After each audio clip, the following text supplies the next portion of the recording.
hoje eu vim trazer uma dica super importante. Primeiramente eu vou mostrar essa máquina aqui para vocês, é uma Midea. Ela está com a cliente há mais ou menos de 5 a 6 anos.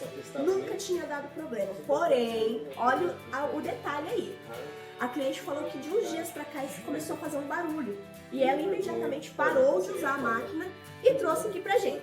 Por isso é sempre bom você ficar atento aos barulhos que sua máquina faz. Por quê? É muito importante que você traga logo no início para fazer um orçamento, para que não ocorra mais gastos do que o necessário.